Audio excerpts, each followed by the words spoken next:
నమస్తే అండి. ఏం పేరండి మీ పేరు? మొదటి యాలద్రి సార్. ఏ ఊరు? కోకిలంపాడు. ఎన్ని ఎకరాలు ఉందండి మీకు? ప్రజెంట్ 2 ఎకరాల సొంత పొలం ఉంది సార్. ఎలా ఉంది ఇప్పుడు రైతు వారీగా?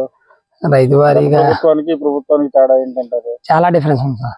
గత ప్రభుత్వంలో కింద మందులు కాంప్లెక్స్ కానించి అన్నిటికీ నార్మల్ రేట్లే ఉన్నాయి సార్. ప్రభుత్వం వచ్చి 10 months కూడా అవ్వట్లేదు. ఒకటి ఏవి బత్తాకు వచ్చేసి 400-500 పెరిగింది. ప్రతి ఒక్క దానికి రేట్లు పెరిగిపోయాయి. ధాన్యం వచ్చేసి వాళ్ళకి పూర్తిగా తగ్గిపోయాయి. అవి కూడా పోయిన సంవత్సరం బస్తాకు వచ్చేసి ఒక 1500-1600 అమ్మాం, 1800 కూడా అమ్మాం. ఇప్పుడు ఈ ప్రభుత్వంలో వచ్చేసేసి 1450-1500 అమ్మేసాం. వాటికి పెద్ద దిగుబడి లేదు. ఈ రేట్లు పెరిగిపోయాయి, విపరీతమైన రేట్లు పెరిగిపోయాయి. అసలు దిగుబడి లేదు. రైతు భరోసా అసలు ఏమి ఇచ్చాడు? ఏమి ఇవ్వలేదు. రైతు భరోసా ఇస్తా అన్నాడు, అది పోయింది. అమ్మఒడి అన్నాడు, సూపర్ 6 అన్నాడు, వాడు వంద అసలు ఏమీ చేయలేదు. రైతు పరిస్థితులు కూడా బాగలేదు. రైతులను ఆదుకుంటున్నాం అని చెప్పి ప్రగల్భాలు చెప్తున్నారు. రైతులను ఆదుకోవడం అసలు ఏది? రైతు భరోసా అప్పుడు జగన్ ప్రభుత్వంలోనే 12,500 వచ్చాయి. అసలు ఈ ప్రభుత్వంలో రైతుకి ఏదో భరోసా అన్నాడు, ఏదన్నాడు ఏమీ లేకుండా పోయేది. ఆల్రెడీ సంవత్సరం వస్తుంది అది. ఆ హామీలు పంట ప్రభుత్వం కొనుగోలు చేస్తుందా? ప్రభుత్వం కొనుగోలు చేసిన రేట్ ఏది? ప్రభుత్వం కొనుగోలు చేస్తున్నారు, చేసిన రేట్ ఏది? గిట్టుబాటు ధర లేదు. గిట్టుబాటు ధర లేదు.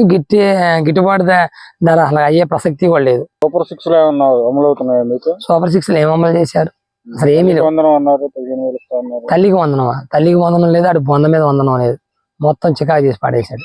ఆ జగన్మోహన్ రెడ్డి హయాంలోనే మేరకు బోల్డెని పథకాలు వచ్చాయి. ప్రజలు కూడా సంతోషంగా ఉన్నారు. అభివృద్ధి అంటాడు. అభివృద్ధి ఏముంది?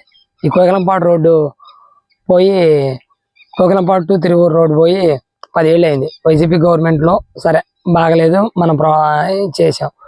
ఇతను వచ్చాక సంవత్సరం తిరిగాల్సిన కనీసం వరదకు వచ్చిన ఆ బ్రిడ్జి కాడ ఆ రోడ్డు కూడా మంచిగా వేస్తాము, గుంటలు పూడుస్తాం అన్నారు. కోకిలంపాడు రోడ్డు అలా వరద వచ్చి మ్యాక్సిమం 6 months అవుతుంది. ఆ రోడ్లు గుంటలు మీరు ఇప్పుడు వెళ్ళేటప్పుడు ఫోటోలు తీసుకొని వెళ్ళండి. ఎంత దారుణం అండి. ఇంతవరకు ఒక పిల్ల మట్టి అయింది కూడా లేదు. మా కొలిపూడి శ్రీనివాసరావు గారు ఏం చేశారు? అసలు ఏం చేయాల. ఎక్కడ నా గుంటలన్నా మట్టి పోస్తారేమో, యాక్సిడెంట్లు అవ్వకుండా ఉంటాయి. 2-3 యాక్సిడెంట్లు కూడా అయ్యాయి. దానివల్ల కూడా యూజ్ లేదు. వీళ్ళకి మీడియా పిచ్చి, పబ్లిసిటీ పిచ్చి, అంత మించి ఏమీ లేదు. అధికార పక్షం వైపు అసలు ఏమీ లేదు. ప్రభుత్వం వైఫల్యం అయిపోయింది. వీళ్ళు కూడా ఎవరికాళ్ళు పర్ఫార్మెన్స్ చేస్తున్నారు. ఇది మీడియా అదొక ఇది పబ్లిసిటీ కావాలి. ప్రతి ఒక్కదానికి హైప్ చేసుకోవడం పబ్లిసిటీ మినహా అభివృద్ధి అనేది లేదు. ప్రజలకు ఉపయోగపడి అంతవరకు ఏమీ చేయలేదు.